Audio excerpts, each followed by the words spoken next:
c'est peut-être la montée du chômage. Le chômage qui a pris 0,6 points en 2025. C'est l'INSEE qui a publié ces chiffres hier, alors qu'ailleurs en Europe, vous l'avez dit Hervé Novelli, la figure entrepreneuriale et de l'entreprise est peut-être vue plus positivement. Il se trouve que le plein emploi a été atteint dans beaucoup de pays et que le chômage est en train de disparaître concrètement. Mathieu Plane, je me tourne vers vous. On est à 7,9% de chômage fin 2025, un chômage en progression de 0,6 points. La promesse d'Emmanuel Macron en 2022, c'était d'atteindre le plein emploi. Et on était parti sur une bonne lancée avec les réformes. Qu'est-ce qui fait que ça cale aujourd'hui ? C'est vrai que là, j'allais dire, il y a eu un effet un peu de souffle quand même sur le marché du travail en France, surtout en post-Covid. Il faut le rappeler. D'ailleurs, c'est intéressant, quand on regarde les sondages, c'était plus une préoccupation des Français. Alors que pendant c'est spectaculaire, ça, quand même, la disparition de l'angoisse autour du chômage, alors que moi, je viens d'une génération où on a grandi avec la peur de la pression du chômage. Et la première préoccupation des Français dans les sondages, c'était souvent la question du chômage. Et désormais, elle était classée 13e dans la dernière étude. Alors que le pouvoir d'achat a basculé premier. Et donc ça, c'est plutôt une réussite. C'est-à-dire que si on s'inquiète plus, effectivement, pour ses enfants, pour soi-même, du fait de trouver un travail, c'est plutôt que finalement le marché du travail fonctionne mieux. En revanche, c'est vrai qu'on a eu cet effet de souffle post-Covid, où on a eu quand même beaucoup de création d'emplois. C'est presque un record, je crois. Entre fin 2020 et fin 2024, on a quasiment 2 millions d'emplois nets créés. Alors bien sûr, il y a des emplois qui sont aussi liés à la reprise post-Covid et ce qu'on avait perdu pendant le choc. Oui. Mais malgré tout, on a une diminution du chômage qui est importante. En 2015, on était à plus de 10% de taux de chômage. Et oui, et on l'a été pendant très longtemps. Voilà, et on a avoisiné les 7. Et d'ailleurs, la question était plutôt de trouver des personnes qualifiées à recruter. Il y avait des tensions sur le marché du travail. Donc on voit qu'on avait inversé une forme, on avait beaucoup moins de problématiques de chômage. La problématique était plutôt du côté des recrutements. Là, j'allais dire, malheureusement, effectivement, cette tendance souffle est en train de s'effacer. Et donc c'est vrai que si vous traciez des lignes, et je pense que c'est peut-être malheureusement ce qu'a fait un peu le gouvernement et peut-être un peu Emmanuel Macron, c'est penser qu'on était sur une tendance un peu linéaire. Et oui. Vous passez de 10 à 7, et puis si vous poursuivez, vous arrivez à 5 en 2027. Sauf que entre-temps, ce qui est peut-être un peu passé à côté des analyses, c'est que au fond, cette baisse du chômage, alors il y a une partie qui est réelle, mais il y a une partie, entre guillemets, qui est extrêmement soutenue par les pouvoirs publics.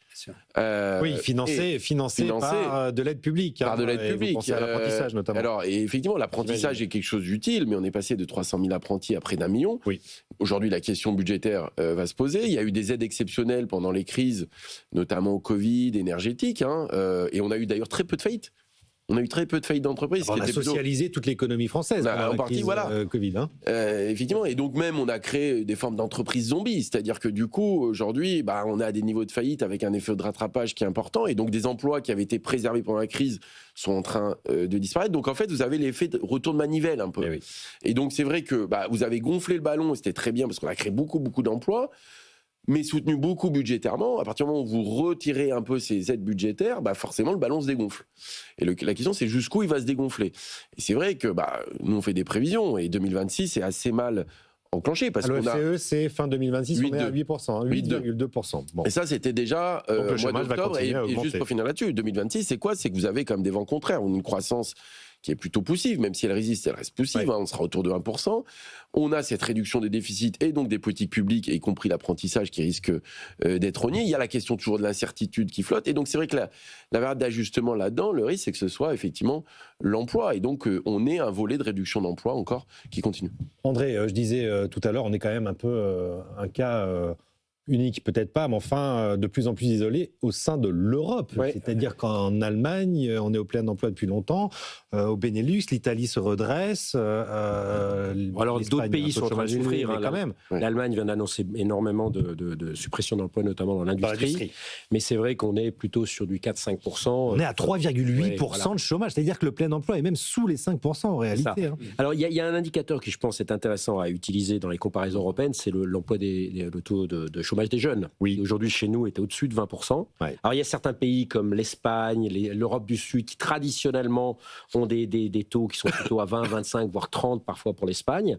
L'Allemagne est à 7%. Pour moi, je pense que ce sujet de chômage des jeunes est en fait assez révélateur de la compétitivité et d'une économie. Oui. Parce que c'est finalement les jeunes qui ont le plus de difficultés, moins d'expérience. On sait qu'avant 25 ans, c'est compliqué. Et ça va en France, probablement augmenter avec l'IA qui va remplacer de plus en plus les jeunes les personnes sans expérience. C'est ceux-là qui vont être. C'est une des questions qui les se pose sur l'augmentation du chômage des jeunes aujourd'hui. Est-ce qu'on commence à avoir un effet intelligence artificielle ? Voilà. Et donc ça, c'est quand même une chose.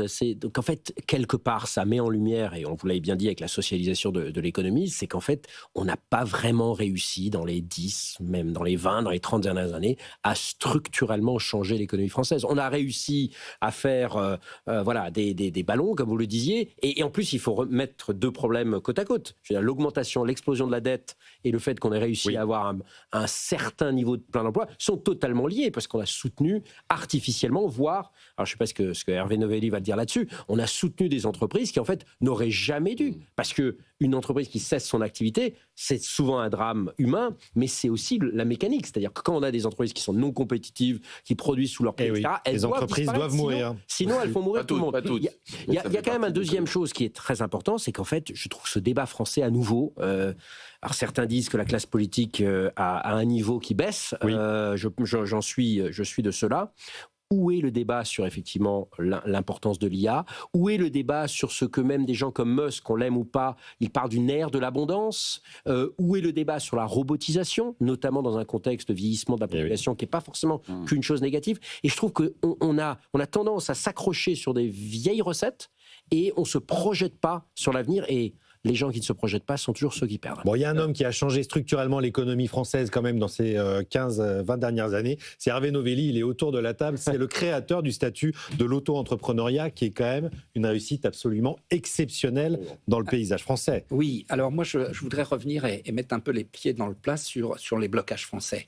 En fait, Macron, il avait plutôt bien commencé. Il était celui qui voulait libérer. Mais oui. Libérer. Et même avant lui, François Hollande, les réformes El Khomri ont commencé à aider. Et puis les ordonnances médicaux. Qui était tourné vers le futur. Oui.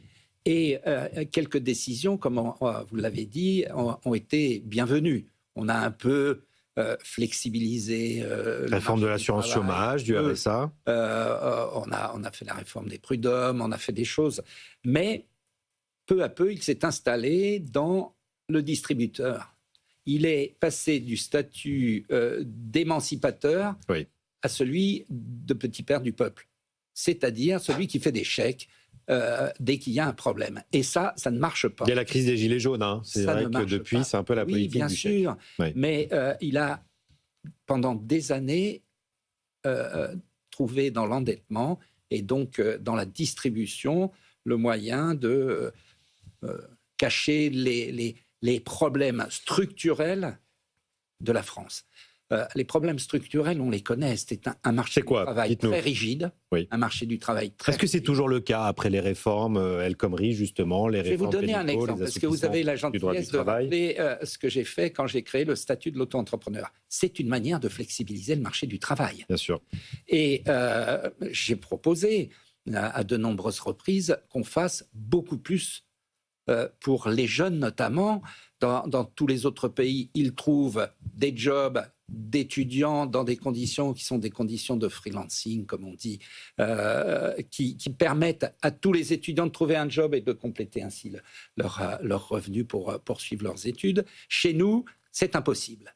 Chez nous, l'intérim interdit par des lois qui ont été votées au fil des ans, de trouver une autre flexibilité que l'intérim. Ça ne suffit pas. Et ça explique les prix élevés de l'intérim qui jouit d'un monopole de flexibilité en France. On oublie les débats qu'il y a eu il y a 30 ans sur l'intérim qui était accusé de précariser l'emploi. Eh bien, il s'est bâti une forteresse et toutes les plateformes qui proposent, et notamment chez les étudiants, de trouver des clients pour des petits jobs, pour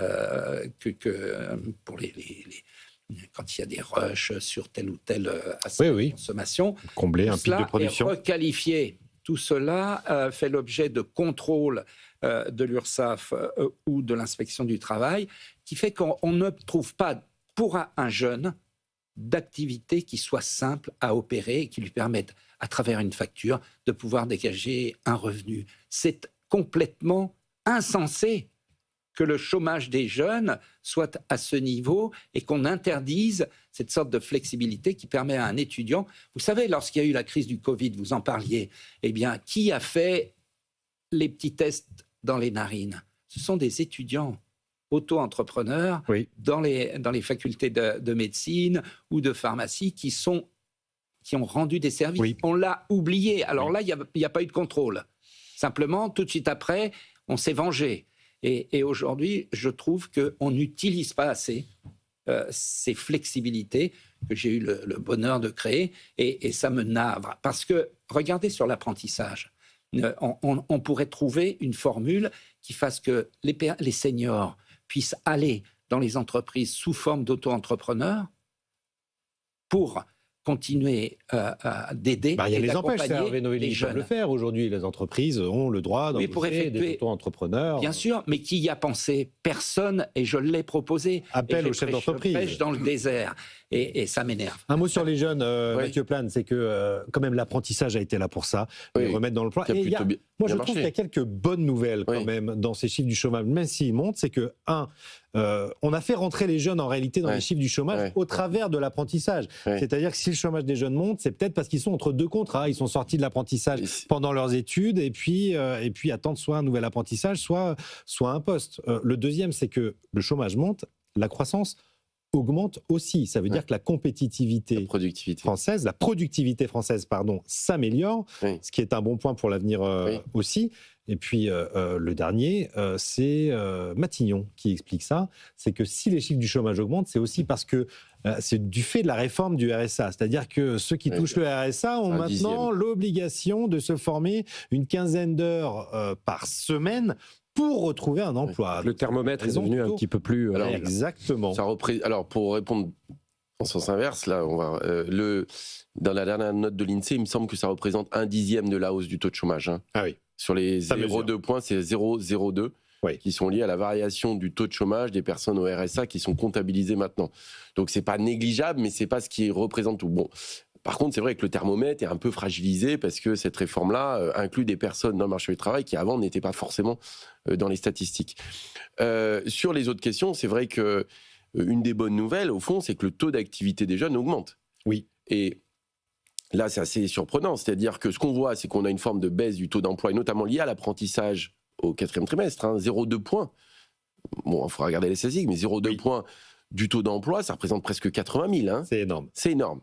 Donc, c'est-à-dire que les entreprises sont en train de lever pied très fortement sur l'apprentissage. Donc, à mon avis, il faut être très prudent là-dessus.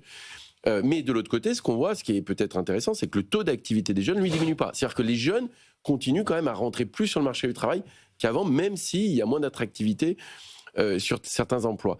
Donc ça, c'est un point important. Mais c'est vrai que globalement, quand on fait la photographie du marché du travail français, il y a deux choses. C'est qu'on reste quand même sur un système assez dual. Oui. C'est-à-dire que la flexibilité porte sur certains types de contrats, intérim, auto-entrepreneur, on parle d'une forme d'ubérisation même des fois, parfois du marché du travail. Le CDI est beaucoup plus protecteur. Donc on voit que l'ajustement se fait sur une partie des personnes, et dont les jeunes font partie, d'ailleurs, parce qu'ils sont plus représentés dans ce type de contrat. Et l'autre point qui est ça, peut-être plus connu, mais structurel, c'est qu'au fond, on a un vrai problème de taux d'emploi plutôt chez les jeunes et les seniors. C'est-à-dire quand on se photographie, c'est les deux populations qui font augmenter le taux d'emploi. Là où on a un problème, c'est que d'abord, on rentre tard sur le marché du travail, plus tard que les Allemands ou les Anglais, par exemple, et que même quand on rentre sur le marché du travail, on met plus de temps à trouver un travail. Donc, si vous prenez 1 an ou 2 ans après l'entrée sur le marché du travail, on reste avec des taux d'emploi chez les jeunes qui sont plus faibles. Et l'autre côté, pareil, sur les seniors, effectivement, on a des améliorations du taux d'emploi. Il faut le noter. Hein. On a quand même des améliorations du taux d'emploi. Du fait des réformes des retraites, d'ailleurs. Mais on a encore du retard. Et c'est vrai que la bonne variable, au fond, je sais que le taux de chômage est très commenté, mais il est assez fragile. Mais la bonne variable, c'est le taux d'emploi. En fait. C'est le vrai taux d'emploi parce que vous pouvez faire baisser le taux de chômage pour des mauvaises raisons. C'est-à-dire pour faire baisser le taux de chômage en sortant des gens du marché du travail, où vous avez des effets de vieillissement de population qui font que vous n'avez pas besoin de créer des emplois pour faire baisser le taux de chômage. Le taux d'emploi montre effectivement le nombre d'heures travaillées. La bonne variable, c'est le nombre d'heures travaillées en fait dans l'économie. Et là, il progresse, il continue de progresser. Et là, ça, c'est plutôt favorable parce qu'effectivement, on ne voit pas de chute. Bon. On travaille de plus en plus dans la fonction publique aussi. En tout cas, il y a de plus en plus de fonctionnaires. Là aussi, c'était une promesse de la campagne de 2017. Ça nous ramène un peu en arrière. 120 000 suppressions de postes s'est engagé Emmanuel Macron.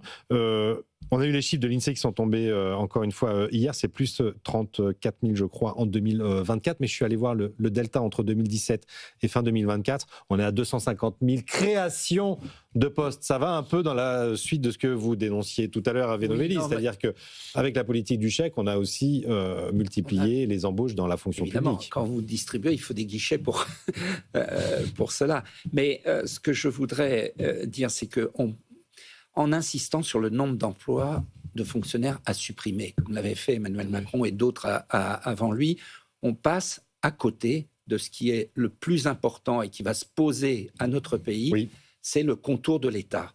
C'est-à-dire, qu'est-ce que l'État doit continuer de faire ? Qu'est-ce que l'État... et là, on voit bien les domaines régaliens qui ont pris une importance beaucoup plus grande. Et qu'est-ce qu'il doit faire ? Doit ne plus faire dans tous les autres domaines. C'est ça qui est posé. Et après... C'est une question qu'on ne pose jamais, pardon, mais qu'on ne pose jamais, Hervé Novelli. Et on se focalise sur des chiffres. Choc, 500 000, 300 000, 200 000 fonctionnaires en moins. Non. De quoi a-t-on besoin ? C'est ça la question. Ce que je demande, c'est qu'il y ait une réflexion forte qui soit posée devant l'opinion sur ce que l'État doit faire. Et l'opinion, elle est prête, elle est mûre. Vous l'avez vu, elle répond demain avec un fort bon sens sur beaucoup de questions qui lui sont posées de manière globale. Moi, ce que je souhaite, c'est qu'un débat enfin s'engage sur la géographie de l'État, parce qu'il y a beaucoup de choses à faire descendre en matière de décentralisation. C'est un terme bureaucratique, mais en termes de compétences. Mais il y a aussi ce que j'appelle l'externalisation des tâches à d'autres qui sont mieux armés pour le faire, en délégation de services publics ou en privatisation. Donc, il y a cette réflexion qui n'est pas faite. Moi, j'ai eu le privilège, entre guillemets, de participer à ce qu'on a appelé la revue générale. La revue générale des politiques publiques, la RGPP, engagée par Nicolas Sarkozy. Qui a été un échec, et j'ai réfléchi aux raisons de cet échec. Sur le papier, c'était bien.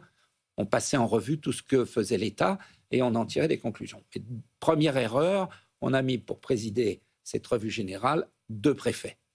Deux préfets qui étaient l'un le directeur de cabinet du président de la République, l'autre le directeur de cabinet du Premier ministre. Et à l'évidence, ils ne sont pas faits pour cela. Ils ont été formés un peu jugés partis. C'est ce que vous nous dites, Hervé Novelli. Ils ont été formés à l'organisation de l'État et on leur demande de supprimer des services dans lesquels ils ont leurs amis. Et ça n'était pas cela qu'il fallait faire. Il faut poser à l'opinion les sujets qui tiennent à la géographie. Et quoi, par un référendum, il faut mettre des chefs d'entreprise à la tête de ces réformes ? Lancer un grand débat, ce qu'a fait le Canada dans les années 90. Alors, le Canada est plus fédéral que nous, hein. Mais lancer un grand débat avec une réflexion, toutes les forces vives qui vont dire quel est l'état du 21e siècle qu'on souhaite. Et puis, une fois qu'on a fait cela, eh bien, l'État prend la main pour dire voilà ce que je propose et on le fait valider par l'opinion.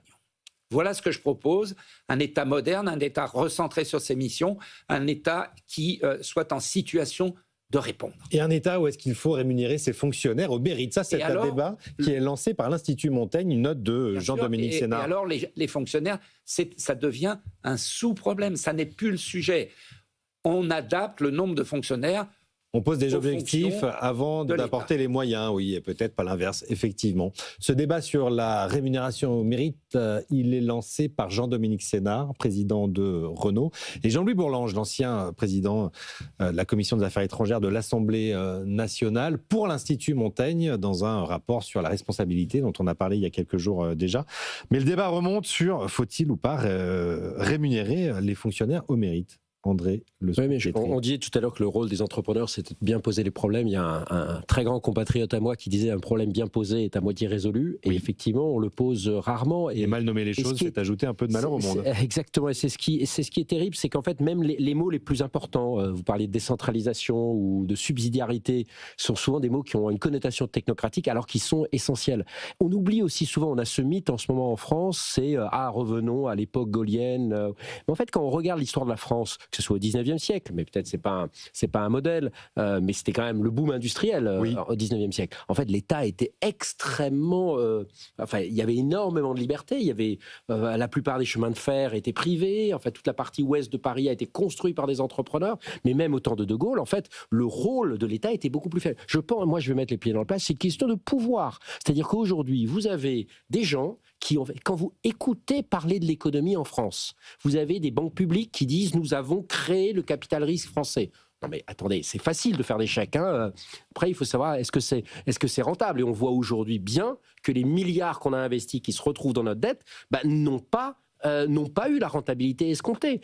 On voit des ministres des Finances dire voilà, nous avons créé ces filières. Il faut arrêter ça. Le rôle de l'État, et je pense que il y a un consensus aussi français là-dessus, mais même européen. Enfin, on voit le débat par rapport à l'intrusion de l'Europe, mais c'est la même chose dans les Après avoir endetté la France, on veut endetter sur l'intrusion de l'État central, sur tout ce qui concerne... On est dans l'État nounou, effectivement, et c'est pas d'être ultralibéral de dire ça, mais effectivement, il faut bien poser les choses, et je pense qu'on a un sujet de pouvoir. Effectivement, quand on nomme des préfets qui vivent de ce pouvoir, disons-le, comme j'ai beaucoup d'admiration pour la préfectorale, mais elle doit se restreindre sur ce qui est son rôle essentiel. Et à partir de là, je suis totalement d'accord avec vous, c'est que je pense que le sujet du nombre de fonctionnaires, de leur rémunération, en fait, on attirera aussi une qualité de personnes qui auront un sens. Parce qu'aujourd'hui, quand on voit que l'État est failli sur l'éducation, j'ai 2 enfants et je suis extrêmement... Les classements PISA le démontrent. C'est terrible. Que l'État ait failli sur l'économie, nous sommes maintenant, pour la 3e année successive, en dessous de la moyenne européenne en pour PIB le PIB par habitant. C'est terrible, c'est terrible. Qu'on ait failli même sur nos sujets de défense, malgré la valeur de nos 250 000 militaires, mais bon, on n'est pas capable aujourd'hui... C'est le chef d'état-major des armées qui dit ça, de résister à une guerre de haute intensité. Donc en fait, même les sujets régaliens essentiels et la recherche, je ne vous fais pas un dessin, aujourd'hui, elle passe son temps à essayer de quémander des subsides. Donc c'est ça, les choses essentielles sur lesquelles il faut réussir. Et tout le reste, laissons faire d'autres. Et donc il faut aussi changer le discours. Moi, le président de la République, m'a perdu personnellement quand il a commencé à parler de l'Europe qui protège ou de l'État qui protège. Je veux dire, prenons les gens au sérieux, faisons leur confiance, et je pense que oui, c'est Maslow, ça, nos premières réactions, c'est on veut être protégé. En fait, la plupart d'entre nous, quels qu'ils soient dans leur statut social, ont besoin d'être pris au sérieux, et il faut que cette confiance, aujourd'hui, l'État nounou, c'est en fait une preuve que nos dirigeants ne font plus du tout confiance et se séparent de leur population. C'est les 19% d'approbation du président de la République. L'État protège ou l'État étouffe aujourd'hui ? Parce qu'on voit bien que le modèle social pèse aussi sur l'économie. Je pense qu'il y a un peu, entre guillemets, une erreur d'analyse dans le débat. C'est-à-dire qu'effectivement, il y a la partie de l'État et de l'intervention de l'État, et donc le périmètre des fonctionnaires, du régalien de l'éducation, et il y a l'ensemble de la dépense publique. Or, si vous regardez les 30-40 dernières années, ce qui augmente très largement la dépense publique, c'est le modèle social. C'est en gros les retraites et la santé. Si vous regardez juste la masse salariale... Ce que coûte l'État, il faut le dire, c'est une petite minorité dans la dépense publique. La masse salariale versée en point de PIB ou en part de dépense a plutôt tendance à diminuer. Et d'ailleurs, on le voit, globalement, ce qui est intéressant, c'est qu'effectivement, il peut y avoir des créations d'emplois de fonctionnaires, donc il y a la question du statut, etc., mais il y a la question de la rémunération. Et aujourd'hui, on a un autre problème, c'est que d'abord, il y a l'efficacité, vous l'avez soulevé, mais il y a aussi l'attractivité des métiers. Exactement. Je veux dire, l'éducation, c'est quand même un point important. Quand on n'arrive plus à avoir des profs de maths ou de français, il faut quand même se poser la question, quel jeune aujourd'hui va être prof de maths ou prof de français ? Voilà, ça c'est des questions fondamentales qu'on débat pas. Alors effectivement, dans la dépense publique, tout ça est un peu noyé, aussi avec la question effectivement du modèle social, des dépenses santé-retraite, je l'ai dit, mais par exemple sur la question de l'emploi, il y a la question des collectivités locales. On ne peut pas mettre sur le même plan la question de l'emploi des collectivités locales. Et le gros moteur de croissance de la défense ou des militaires. Voilà.